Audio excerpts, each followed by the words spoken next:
Good evening, good afternoon, ladies and gentlemen. Happy Monday. Happy U.S. Open week. Here we go. Shelton Ty on the mic. I'm Shelton. That's Ty. We're going to be talking all things golf here from yesterday with the Canadian Open and Burns just burning a couple of edges to choke it away to Mr. Fox.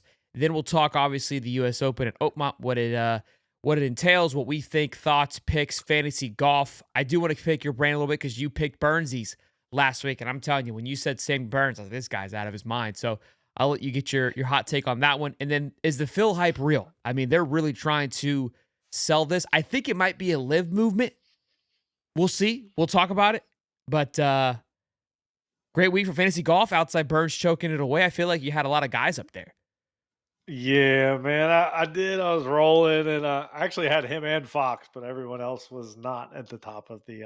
Oh, But it was a good week. I mean, I can't complain. And I mean, Burns, I saw it coming. I saw it. It was ready. Then he goes out there and he shoots a score today, and I was like, this is the day. And then Fox gets the second dub of the year. It's pretty impressive. There's only three guys that have 2 wins all year. Can you name those three? that have two all year? Two plus. Scottie. It's not Griffin, right? Not Ben Griffin. Okay. There's two more. It's Roy because Yeah. he won the Masters and the Players. Well, I guess you could count four because Ryan Fox won the Myrtle Beach. So I don't know if he might count Myrtle Beach. Myrtle Beach, that wasn't like the Oh, so who am I opposite right? end. I'm Yeah, right yeah, though. yeah. Roy's the other one, right? I think Roy's got two, right? Yeah, he won. Does He Roy won the got two Masters. He titles? won the Masters and won the Players. Oh yeah, duh. So is that it? Sep Straka is the other. Sep Straka is the other. Ah, Schrock. Oh wow. Yeah, I would have never got that one. Yeah, that dude's underrated. He's like top 10 in the world now. It's pretty impressive. Yeah, he was crushing it at Jack's course 2 weeks ago. But Yeah, let's he's let's he's a talk great monster. let's talk about this Canadian Open, man. I mean, first of all, these tournaments are at a tough place. It's similar to the RBC Heritage. It's after the big Masters. It's kind of like a hangover week, but they do a good job, I would say, of just their marketing and how they approach it to make it still fun to watch. Let's not get it twisted. But it's one of those tournaments that could definitely have kind of that hangover feel. And especially the ones leading up to the big majors. Like nobody even cares because you're already looking 2 weeks ahead. But the Canadian Open, I think, has done a good job the last 2 years. I mean, last year with the 60 footer, plus from Nick Taylor to close it out. And then now you have this. You've got Ryan Fox closing out a birdie to send it to a playoff hole. Then you go to 4 playoffs all. So shout out to the Canadian Open for just putting on a great show. Not that they can control that, but really sets up it was a fun tournament leading into this week. And Roy laid an absolute egg. Was it on purpose? Was it just all this madness? We'll get into that when we kind of lean into the U.S. Open talk, but I do want to kind of fiddle around here from just a little bit because, again, I want to give you your flowers on the Burns pick. Great pick. I love me some Jake Knapp. That's my guy. Want him to get it done. Was down 2 headed into today. Last night threw some cheddar on him. Did not play well. Did not go well. Did not go in Laid my an favor. egg. Yeah. Yeah, he Yeah, he did. He laid did an a egg few weeks today. ago when I put money on him. It was him and I can't think of who it was. They were coming down to the wire. I don't know. It wasn't the Heritage. Was it the Heritage? I don't know. He was in a dogfight towards the end and kind of choked it away too. I think it wasn't the Heritage though, because It wasn't the Heritage. no, Yeah, some I other can't guy remember. won. But Knapp, I think he shot what, 2 over today? I'm not even sure. It was something. He wasn't in the mix. Not 8 under But like Sam Burns. That's for sure. yeah, Burns. Incredible day. I thought Burns was gonna hold off, and then Fox hits that 10 footer on 18 to send it to a playoff. And then Burns has a 5 footer, well, about a 6 footer to win, and he misses. I'm just in What's crazy is shambles. I'm watching it right, and you last week when you were talking about fantasy golf, you were like, "Yeah, Burns is the best putter in golf right now. Just can't get his irons." But the reason I like him is that he's the irons figured out, and it's gonna work. And the guy was like, "Best putter on tour from 5 feet and in up until this point," and just burns it by, bro. I mean, was it never even had a chance? It looked like me putting up there. Like it just like I don't even know Yeah. where this is gonna go. I think even Fox It couldn't believe it. It stung a little bit because I was like, "Oh, first week we're gonna talk this pick, and I'm gonna pull out Burns." And I knew he was close, and he's so close. And then he got his irons dialed in, and his putter was hot all week, and then he just missed it. He just missed it. You got to wonder too, because I mean, he fired up that 8 under early. I mean, he was sitting at 18 at like 4:30, 4 o'clock. I mean, this thing went deep into the night. So I, Yeah, you he know, reeled off like 6 in a row to start the back. I think it was like 5 or 6 in a row he reeled off to get him to that spot and what time just did he couldn't tee play the off? 18. Had to tee It off was the at like earliest. 11:30, 11:45. I mean, yeah, he was Yeah, what 10, he was 10 under, so he wasn't necessarily in the mix. I think like the leaders were at 14, 15. So he was 14. Yeah. yeah, he was coming back. So yeah, he was sitting there for a bit. Wonder if that played a factor of just kind of things going cold. I mean, that's something to think about, that how long he sat there, given what everyone else had to deal with. Usually, when you have a playoff like that, a guy doesn't isn't 8 back and just comes roaring back, and then obviously have to sit around and wait. Is like, is this going to hold or not? Yeah, I mean, I was really impressed with way Burns played today. He's been waiting to see that round. He finally got it. Yeah, He played well all week, but he got that round we were all waiting for. Because when you putt like he does, if you just hit it somewhere in the vicinity of the green and you're in that 15-foot range, it's got a chance to go in. I mean, unless it's for the it's win, got a chance to go in. then that's true. Unless he wants to bury me in my bet, I mean, then he'll just miss 5 footers. No big deal. Not a problem there, Sam. Don't worry about it. Maybe I'll use you at the U.S. Open, buddy. I don't know yet. Yeah, We'll here we figure all go. that So out. we're gonna save fantasy golf for that after. Let's talk all things open. I mean, it's gonna bleed over because you don't talk any sports now without having favorites and who do you think, who you put your money on. That's part of the conversation. But Oakmont's really ramping up to be an exciting week for the U.S. Open here. Obviously, the top three favorites, just pure betting wise, right? Non fantasy, but they kind of overlap here. Obviously, Scottie, Bryson, and Roy. Rory, however, has fallen off the wagon a little bit. I don't feel comfortable at all picking him. I don't know if he just laid an egg this week because, again, that trend is starting to become a habit where it's like, I don't want to be here. I don't care. And that was the energy. I mean, the guys shoot 18 under for 4 days. You played like complete doo doo. It's just, I don't know. I don't know what's going on. I don't know if there's too much drama. It's not good timing. I'll tell you that on what all is surrounding him heading into this tournament. It's the last thing that you need going into a major. Again, the Grand Slam's complete. He seems checked out. He is one that I am staying far, far away. He seems to be in a headspace right now. This course is going to test every inch of your mental capacity this week. And I don't think he's got enough in the bag. Not physically, but mentally, this golf bag up here, I don't think he's got enough clubs.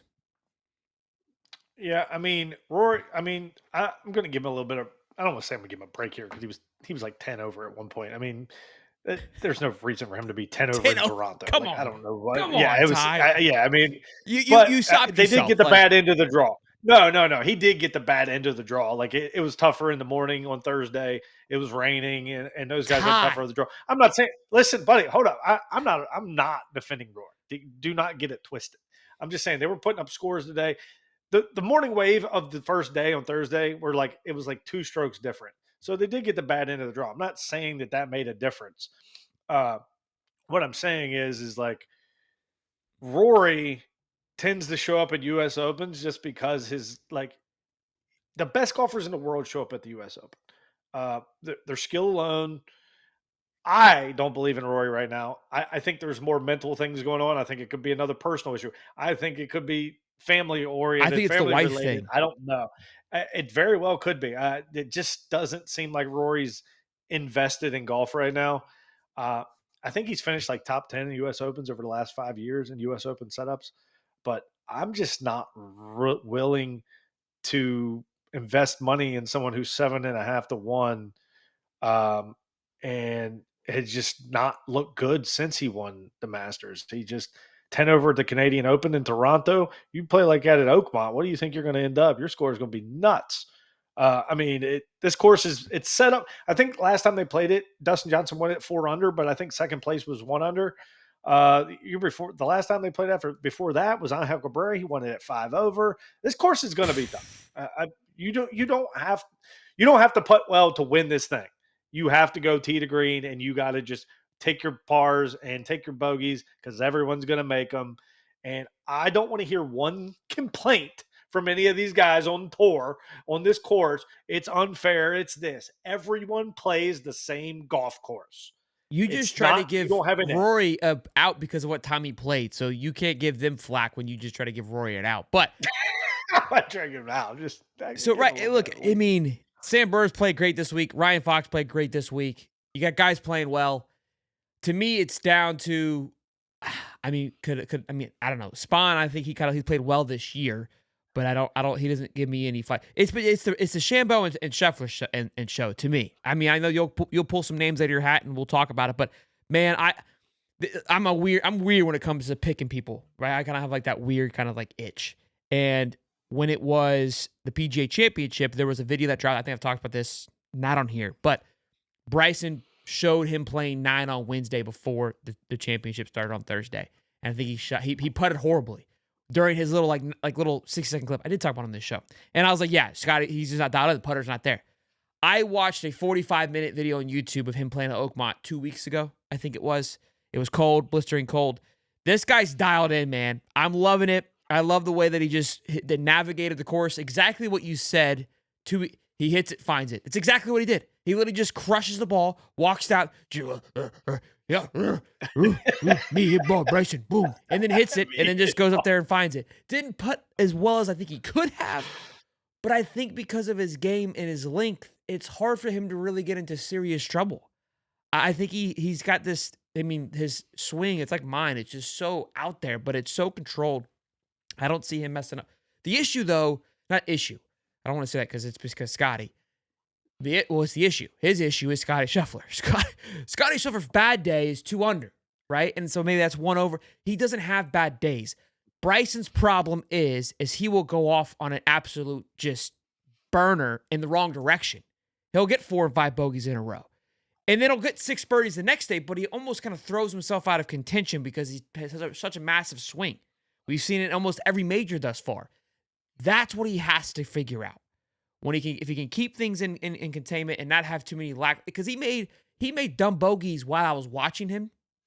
I say this even though I'm still liking him to go. He made dumb bogeys just because it's like just stuff that 3 putts, couple chunks here and there, but leaving things short. But again, the way that he navigates the course, you could see there, and obviously they're playing it, trying to figure things out. He's with his caddy, reading the putts, getting the feel of the greens. I don't know. He looked comfortable. Yeah, so the putter is the most volatile club in the bag. I mean, there are people that are better putters than others. Don't get me wrong, but it's the most volatile club in the bag. Anybody can get hot with the putter. Consistency is a skill over time. But I would not worry about putting this week. This is going to be a tee to green fest because everyone is going to make bogeys, and your score, if you shoot under par, you are going to be you might just win 1 under. You are going to be in the top 3 if you are just under par. I think Bryson, this is a very good course. They told him at Wingfoot that he couldn't bomb and gouge it. Well, he bombed and gouged it. He bombed and gouged it, and he's going to do this. He's going to try to do the same here. You're not going to tell him he can't. I love Bryson this week. I think it's a really, really good spot for him. It's hard to win back-to-back U.S. Opens, but I mean, there's only a handful of guys that can win the U.S. Open, and that's what makes it such a great tournament. This is my favorite major of the year. It's not the Masters. This is my favorite major because Really? it challenges the best golfers in the world, and there's only about 20 of them you can really feel like can even win the thing, and about 10 of those guys have to everything go perfect for them to win. The big 5 to me Good. is Scottie, Rahm, Bryson, Rory, and Xander. I think those are the five guys you should be looking at. Xander Rom's a good plays pick. U.S. Opens better than anybody. John Rahm loves the U.S. Open setup. I got a couple sleeper guys that could make a run, but I'll talk about that in our next segment when we talk about some golf, fancy golf, and things like that. But And he's playing. tee to green's important Rom's this week. playing well. Yeah, and I like your tee to green theory because the theory I'm assuming is like, look, Bryson's going to get to the green very quickly and very fast. And so he's going to have more opportunities than others, essentially, to make those birdie putts. And that's why the putting isn't necessarily a factor because when it is a factor, right, it's like everyone's got birdie opportunity. It's scoring opportunities. What his is like, you still want to score, but it's almost prevent defense is what you're playing. And because his game allows him to play aggressive when others can't, that's where he'll be able to not necessarily make up, but not lose any where others will lose. And I think that's kind of your thought process because he ended up, I think, shooting one under in that video. And I think he could have easily shot three under. I mean, it wasn't like it was just kind of small, stupid stuff that he did. And you got to think, I think there, I mean, his guy that was, he didn't have his caddy. He had his caddy plus a guy carrying the bag. I think he listened to the guy a couple of times. I'm sure they probably slow it down a little bit. And he overflew a green. That's what it was. It was like a par three, I think. And he crushed it. I mean, just the yardage is right. I think he played the wind a little bit too much, but he crushed it and ended up making a bogey. But again, just the way that he kind of hits through the rough, chipped it out. I mean, he's in a really good mental space too. That's what I love about him right now as well. He seems focused, seems hungry. Would this be his third U.S. Open win overall too? It would be his third, yes. He's won at Mm. Pinehurst, he won at Winged Foot, this would be at Oakmont, obviously. All But gauntlets, some of these skinny, just guys yeah. go ahead. No, no, go ahead. I was just seeing I'm what just you were saying some saying. of these guys get there early and they take out some local caddies to try to get some local knowledge. Ah, So that's probably what he was doing. I've had word and from a local caddy that Xander has been there for 2 weeks or a week and a half or whatever. He's been with the fans. Every fan in Pittsburgh loves Xander. They say that he looks great. He's taken every picture. He signed every autograph. Said he's been nothing but one of the greatest guys. And they said his game is spot on. So local knowledge that Xander might be in this thing. Might have definitely a chance to win it. Xander. So Xander for me, I've picked him a couple times and he's burned me. So I'm not a huge fan of Xander. Like he's dead to me, right? Like you have to have those guys on tours that you don't like, and Xander Schauffele is just one of them. I don't know why. Outside of just he's not very flashy. He's not exciting. Like I don't get fired up to watch him win. Like it's look. People may not like that. People He like does him. it. Not a fan. Not a fan. He does it the way I wish I could do it. He makes it look boring. I mean, if me and Yeah, you could go play a boring it's round of golf, yeah. it would be It's fun. just a It yarn would actually be fest. fun. Yeah, Bryson's exciting. The fans love Bryson. And that has helped Bryson's mental game so much. Having the fans on his side is such a good part of his game. And I just think he is in the right. It's so hard to win back to back, but man, you got to believe I think him and Scottie to me are the two favorites. I don't even see Rory. Rory's a better favorite than he is, but I just don't see it. I don't think. I Yeah, I just agree. I think it's feels like it's a 1-2 race. Like it's outlandish how one it is. I'm excited to see what Ludwig could do. I like him a lot. I think he's been playing well in the majors. I like the young kids kind of bursting onto the scene. Jumping sports here. We like NASCAR, Ty and I, kind of like a Carson Hocevar. I'm getting into the new guys coming in and taking over the sport because that generation kind of has a cool little just swagger about them. I don't know what it is. I can't figure out where it comes from, but all sports, these younger guys are coming up of like, dude, I don't care. Leave me yeah, alone. Like they're disconnected from social media because they kind of saw what it did. Like social media for us, our generation is like cigarettes. We didn't really know what it was, yeah. right? So they look at social media like cigarettes. Like that's just stupid. I don't need that. So it's kind of cool seeing that. But yeah, I like Ludwig a lot. I mean, I don't know how his game will flow, but he seems like one of those guys that kind of he's the arsenal when needed. It just depends on how he's feeling that week. Ludwig is to me, he's one of the greatest, new guys coming in because if you watch Ludwig, he's long, he's straight, he hits the greens, but like what's impressive is he hits the ball so fast. He doesn't let anything bother him. His swing is so fluent. He's a great golfer. I don't know if he's quite ready to win a U.S. Open yet, but Yeah. you know, it's he. I don't think he's going to let the course bother him. He made a triple this week at the Canadian Open and one of the par threes, and he just went back. I think he birdied the next hole. I mean, it just didn't We'd bother be in shambles. We him. break Yeah, down. Well, look, exactly. let's slide over. I think it's a good time to get into the fantasy golf. Let's get your picks. Yeah, man. So the way these things are set up differently on DraftKings. Majors are usually priced like very top heavy, and then you have like 5K guys where you never have 5K guys during regular weeks. So basically, I think that you can stack two of these guys up top. Pick which two you like: Bryson, Xander, Rom, Xander, whatever you like. Just stack two of those guys, and then fill in with guys that you think will have an opportunity. A guys that I think are just very good US Open players. Harris English is a Mm. phenomenal US Open player. Anytime making par is a good score, Harris English is going to be there. He actually was playing in the final group with Bryson at Wingfoot. And if it wasn't for a T ball getting lost because it was COVID and there was no spectators, he could have ended up winning that thing. He got really unlucky. It was COVID. The rough was insane, and he hit a ball just off the rough, probably about 5 feet off the fairway, and he couldn't find it. And he had to go back and re-tee. If there were spectators, they would have found it. But he's a guy that I really, really like. I think Taylor Pendrith's game is built for U.S. Opens. He's big, he's strong. He tee to green game is great. Like he does, he's an all arounded golfer. He didn't play that great today at the Canadian Open, but once again, he's a great tee to green player. And I know he was a sleeper last week, but I'm still on Christopher Goddard, man. This kid is young. He could be the guy who bursts on the scene.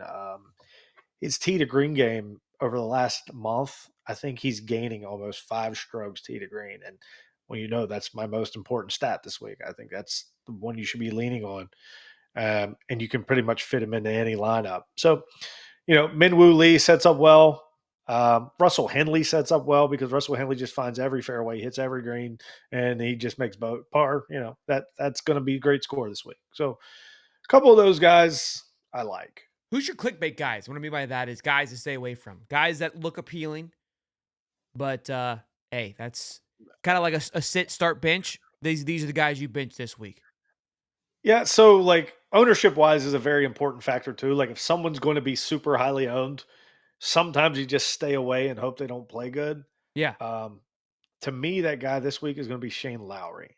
Shane Lowry finished second at Dude, I was Oakmont. gonna say Shane, bro. That's crazy.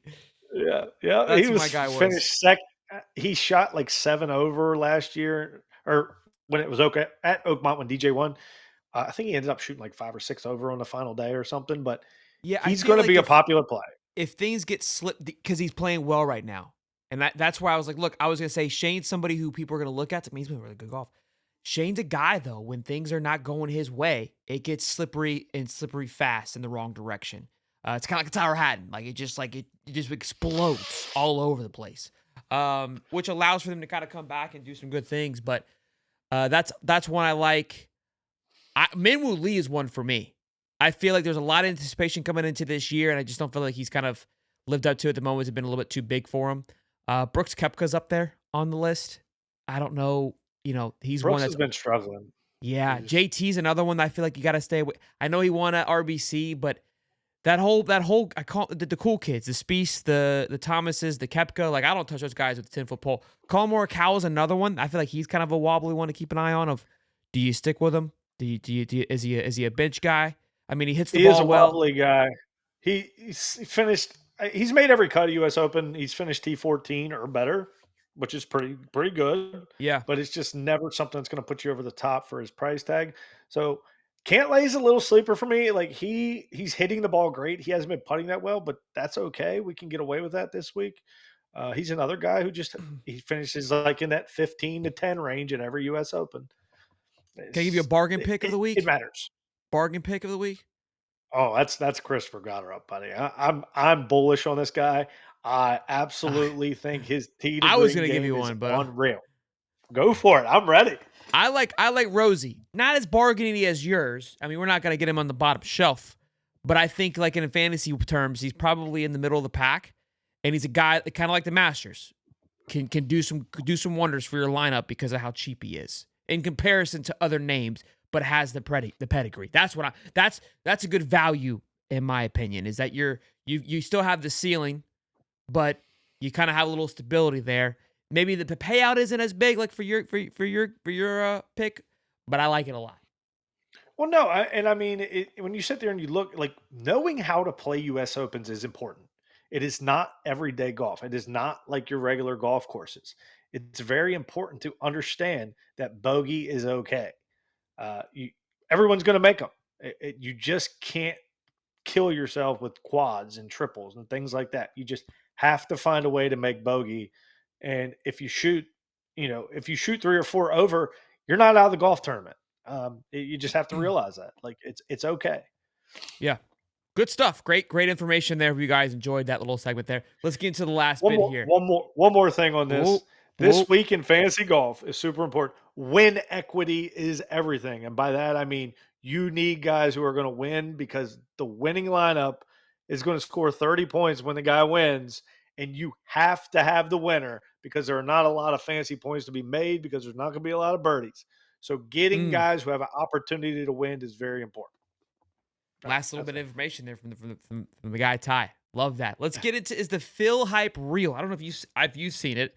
It's been flooding my timeline that the Phil train to complete the Grand Slam, to win the U.S. Open, to bring it all together, to do what Roy did this year, playing well in some live tournaments. I think he was up there up at the top. And then I kind of got to thinking, I was like, is this live just have me watch live golf? Is this all ploy? Could be. Could be. Could be just a marketing tactic. Here's where I'm gonna go here. You said absolutely not. Love it. Two different takes here. I'm gonna bite this week. Ooh. I hate Phil. I'm not a guy that likes to cheer for Phil. Like it just doesn't tickle my fancy. Okay, I'm gonna be honest with you. However, kind of take a step back. He sees Rory completes the Grand Slam. He understands, not that he never did understand before, but I think like it's been a while since someone completed it, so you kind of almost you're going through the motions. When you see some completes, it's like, oh, I haven't done that yet, and this cat did. Like Rory, in my eye, you've jumped Phil now. Like he's now in a class of his own. He's moved on. He's moved on. And I kind of make the joke of Roy. He's like everyone's sitting at this table and Roy's not. You're not invited. Well, Phil, you're not invited either, buddy. And you like to consider yourself one of the greats to play, and I get it. But if you don't have the Grand Slam in your bag, that's an issue. He hasn't shown up to any of these tournaments or done anything within a year. He hasn't cared at all. Showed up to the PGA Championship on Wednesday at 9. Didn't care because he's prepared for this term right here. Look, I think it's going to be a gauntlet for him. I think it's going to give him some shambles. But I think that if there's a tournament that he's going to try to turn it on, this will be the one. And like you said, it's about navigating. It's about understanding how to go through the courses. Obviously, he's never won one, so it's his kryptonite, if you will. And this probably isn't the best course to turn it on either. But I'm gonna buy it. I'm gonna bite. I don't think he's gonna win it. But I think he'll give us a show. I think he'll give us a show. I'll let you take it from here. Maybe I'm off. Call me an idiot. Listen, I'm not gonna call you an I bought idiot. the I live mean, marketing, didn't I? I bought it. listen. The The Saudis last bought me. time it was at Oakmont, there was an old guy who finished at the top of the leaderboard. His name was Jim Furyk. Um, he finished second, actually, T2. I think he finished T2 with Shane Lowry, if I'm not mistaken. I know he was second. However, Phil Mickelson is not Jim Furyk. Phil Mickelson, he loves the show. Like he loves to show off. This is not the spot to show off, Phil. Like Yeah, this, I don't. Did you see? I will give him credit. He hit the greatest golf shot in a tournament I've ever seen this week. And yeah. if you haven't seen it, On the side of the go hill, look at it. typical Phil fashion. Over his shoulder chip on the side of the hill, almost hits it backwards. He's Right in the hole. he's hitting his stride, if you will, if he still has one of those, at the right time. And look, He's too he's too old. He's too old to win this thing. Yeah, I know. This is. I know. Just I let him love it. live. I like Just it trying to would have be some a fun. great story. I love no. I love I it. don't want I him to think. I win. think. Like it's honestly like I I'd think rather it's have. clickbait. I don't know if I want him or like these guys. Like I'm just. It's hard to hate golfers. Like it's not like sports teams, right? Like you don't really hate Sure. golfers, but I do. I'm always looking for people to hate because it makes it more exciting for me. Like you want them to like I don't want to cheer for someone to lose, but like if you're not a guy that I like, then I just put you in the category of like there's like I love, I like, they just exist. And there's guys that just like I just can't stand. Right? Like I just that's and Shuffle and Phil, there was those guys in those categories. There aren't many in that category for me. I'm trying to think of who else is in that category. I can't think of like Tommy. I love Tommy. Colin Morikawa, I'm like indifferent because he's been kind of weird lately for me.